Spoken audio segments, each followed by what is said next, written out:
안녕하세요. 고창석 목사입니다. 여러분 잘 보내고 계십니까? 건강히 잘 보내고 계신지요? 저도 여러분의 기도 덕분에 잘 지내고 있고요. 여러분, 우리가 이 세상을 잘 사는 것은 물질로 인해서 잘 사는 것이 아니라 하나님이 주신 평안 때문에 잘 사는 것이다. 여러분 믿으시고요. 오늘도 말씀으로 나아갈 때에 그런 하나님의 평안이 여러분 모두에게 임하기를 간절히 축원합니다. 민수기 5장 말씀 계속해서 보겠는데, 오늘은 제가 11절부터 15절까지만 읽겠지만요, 오늘 말씀은 11절부터 마지막까지 말씀이라는 것 기억하시고 그 마지막 말씀까지 끝까지 여러분은 읽어주시기 바랍니다. 말씀은 11절부터 15절까지 말씀 읽겠습니다. 여호와께서 모세에게 말씀하여 이르시되, 이스라엘 자손에게 말하여 그들에게 이르라. 만일 어떤 사람의 아내가 탈선하여 남편에게 신의를 저버렸고 한 남자가 그 여자와 동침하였으나 그의 남편의 눈에 숨겨 드러나지 아니하였고 그 여자의 더러워진 일에 증인도 없고 그가 잡히지도 아니하였어도 그 남편의 의심이 생겨 그 아내를 의심하였는데 그의 아내가 더럽혀졌거나 또는 그 남편이 의심이 생겨 그 아내를 의심하였으나 그 아내가 더럽혀지지 아니하였든지 그의 아내를 데리고 제사장에로 가서 그를 위하여 보리가루 10분의 1 에바를 헌물로 드리되 그것에 기름도 붓지 말고 유향도 두지 말라. 이는 의심의 소재요 죄악을 기억나게 하는 기억의 소재라. 아멘.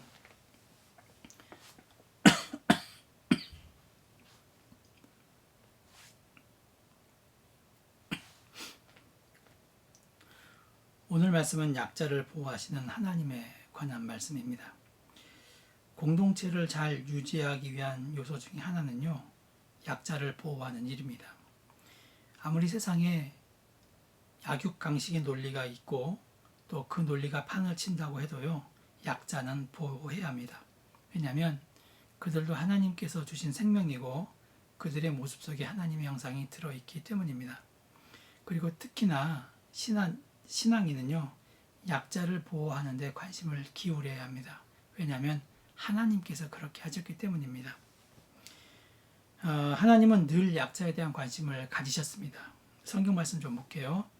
신명기 10장 18절에는요, 고아와 과부를 위하여 정의를 행하시며 나그네를 사랑하여 그에게 떡과 옷을 주시나니, 이렇게 말씀하고 있습니다. 잠언 22장 22절 23절에서는요, 약한 자를 그가 약하다고 탈취하지 말며 곤고한 자를 성문에서 압제하지 말라. 대저 여호와께서 신원하여 주시고 또 그를 노력하는 자의 생명을 뺏으시리라. 이렇게 이야기하고 있습니다. 이런 말씀을 보면 하나님은 약자를 위한 하나님이라고 해도 과언이 아닌 것 같습니다. 오늘 말씀도 그렇습니다. 하나님은 남편과 아내 중에서 약자인 아내를 보호하는 말씀을 이스라엘 공동체에게 주셨습니다. 여러분, 오늘 말씀은요, 가늠한 여인에 대한 이야기가 아닙니다. 포커스는 가늠한 여인에게 있는 것이 아닙니다. 만약 여자가 가늠했다고 하면요, 제사장에게 갈 필요도 없습니다. 그냥 돌로 쳐 죽이면 됩니다. 오늘 말씀은 남자의 의심, 바로 거기에 방점이 있습니다. 그러니까 우리가 의처증이라고 이야기하죠. 바로 남자의 의처증에 대한 말씀을 전하고 있고요. 그럴 때 어떻게 할지 바로 그것을 우리들에게 전하고 있습니다. 오늘 말씀 14절에서 이렇게 말씀합니다. 그 남편이 의심이 생겨 그 아내를 의심하였는데, 이렇게 이야기하고 있습니다. 의심이라고 하는 것은 히브리어로 르아흐 키누아, 이렇게 이야기하고 있습니다. 르아흐라는 말은 여러분 많이 들어보셨죠? 영이라는 뜻이고요. 키누아는요, 질투하다라는 뜻입니다. 여러분, 이 말이 언제 많이 쓰이냐면 하나님께서 우상을 보고 질투한다 할 때 바로 이 키누아라는 말을 씁니다. 그래서 의심이라고 하는 말을 지역해 보면요, 질투의 영, 이렇게 번역할 수 있습니다.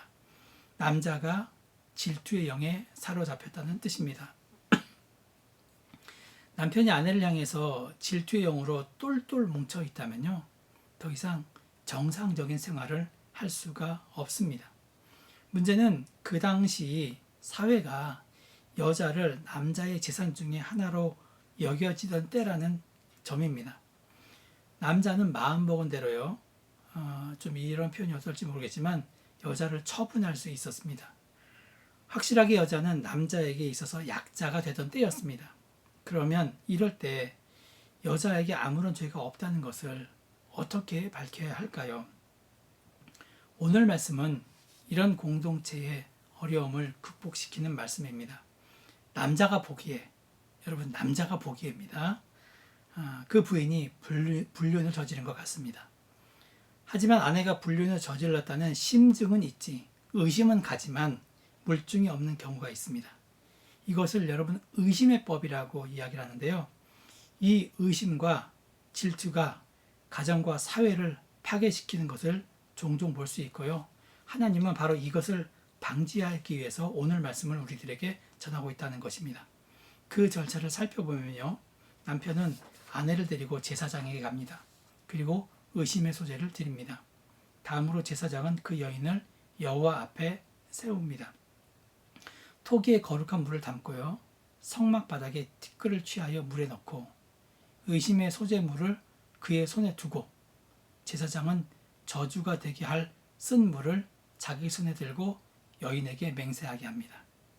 그리고 제사장은 저주의 말을 두루마리에 서서 그 글자를 그 쓴물에 빨아넣고 여인에게 그 저주가 되게 하는 쓴물을 마시게 합니다. 만약 여인이 범죄하였다면 그 쓴물이 그 여인 속으로 들어가서 배가 붓고 넉적다리가 마르게 됩니다. 이 넉적다리가 마르게 되었다는 말은 세번역으로 보면요. 성기가 제 기능을 발휘할 수 없다. 여러분 이런 뜻입니다. 즉 임신 능력을 상실하거나 유산하게 된다는 것이죠. 여러분 이 일로 그 여인은 그 백성 중에서 저주거리가 되지만 반대로 그 반대이면 즉 여인이 정결하면 해를 받지 않고 임신하게 됩니다. 여호와에게서 복을 받게 된다는 것이죠. 31절에 보면 아내의 간음을 의심하여 의심의 법에 따른 판결을 요구한 남편은 무죄할 것이요 여인은 죄가 있으면 당하리라 이렇게 이야기하고 있습니다. 어떻게 보면 아내를 의심한 남편은요 판결의 결과와 상관없이 무죄하고 여인만 죄가 있다면 심판을 당하게 하신 하나님의 말씀이 여자에게 일방적으로 불리하다 이렇게 생각할 수 있습니다. 그러나 아까도 얘기했지만 그 당시 상황을 잘 알아야 합니다. 여자는 철저하게 남자에게 있어서 약자였습니다. 하나님께서 이런 의심의 법을 주신 것은요 여성을 보호하기 위해서였습니다. 왜냐하면 당시 고대 근동 사회에서 여성들은요 상당한 불평등 대우를 받고 있었습니다. 남편이 아내의 간음을 의심하면 정확한 증거도 없이 남편에게 버림을 당해도 아무런 하소연도 할 수 없었고 설령 이혼을 당하지 않더라도 아내를 의심하는 남편에 의해서 학대당하는 것은요 일반적인 현상이었습니다. 그러면서도 아내들은 자기의 순결을 호소하고 증명해 보일 만한 방법을 전혀 갖고 있지 않았습니다. 그런데 하나님께서는요 간음을 의심받는 여인들로 하여금 자신들의 순결을 증명할 수 있는 방법을 마련해 주신 것입니다. 그것도 저주가 되게 하는 쓴물을 마시면 배가 붓고 넉적다리가 마르는 정말 하나님의 섭리가 아니면 일어나기 어려운 그런 불가능한 현상을 간음의 증거로 삼게 하셨다는 것입니다. 따라서 의심의 법은요 처음부터 억울하게 고통당하는 여인을 구제하시려는 하나님의 뜻에 의해서 죄정된 것임을 알 수 있습니다. 여러분 연약한 여성들을 보호하시려는 하나님의 의지가 잘 나타나 있다는 것입니다. 여러분 이것은 여인만이 아닙니다. 가인과 아벨의 이야기를 보면요 가인은 하나님께서 아벨의 제사만 받으시고 자신의 제사를 받지 않으신다는 것 때문에 시기심에 의해서 이것도 질투 비슷한 것 같습니다. 아벨을 죽이게 됩니다. 그럴 때 하나님은 누구의 편으로 등장합니까? 아벨의 편에 서서 가인의 죄를 묻습니다. 그러면 하나님은 왜 아벨의 편입니까? 아벨이 착했기 때문이 아닙니다. 아벨은 세상의 죄로 인해서 최초로 피해를 입은 자입니다. 결국 하나님은 언제나 세상 죄로 인해서 피해를 입은 자의 편이라는 것을 우리가 알 수 있다는 것입니다. 하나님은 고아들의 아버지시며 과부들의 아버지이십니다. 즉 하나님은 이 세상에서 가장 연약한 자들을 외면하지 않고 그들을 돌보시고 먹이시고 입히시고 지키시는 연약한 자들의 아버지가 되십니다. 그러므로 여러분, 만약에 여러분께서 지금 연약한 가운데 있다면요, 그것은 기뻐해야 합니다. 왜냐하면 바로 하나님께서 여러분의 아버지가 되기 때문입니다. 다른 사람에 의해서 억압을 받는다라고 하면 여러분 낙심하지 마십시오. 억압받는 자의 아버지이신 하나님께서 바로 우리를 억압 가운데서 보호하시고 구원하실 것이기 때문입니다. 여러분, 그렇기 때문에 우리가 억압받고 그리고 우리가 연약한 가운데 있다 할지라도 여러분 두려워하지 마시고요. 하나님이 우리와 함께 하시고 하나님이 우리를 늘 지켜주신다는 것을 기억하시면서 오늘 하루 삶 가운데도 힘있고 행복한 삶을 살아가시는 여러분이 되시기를 간절히 축원합니다. 기도하겠습니다. 하나님, 연약한 우리를 지켜주시옵소서. 억압받는 우리를 지켜주시옵소서. 고아들의 아버지, 과부들의 아버지가 되시는 하나님께서 우리를 지키시고 보호하여 주시옵소서. 예수님의 이름으로 기도합니다. 아멘. 여러분, 오늘 기도하실 때 억압받는 자를 위해서 여러분 기도해 주시고 하나님께서 그들을 지켜달라고 기도해 주시기 바랍니다. 코로나 사태 어서속히 종식될 수 있도록 기도해 주시고요. 그리고 여러분 각자 기도 제목을 놓고 간절히 기도하시겠습니다.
감사합니다.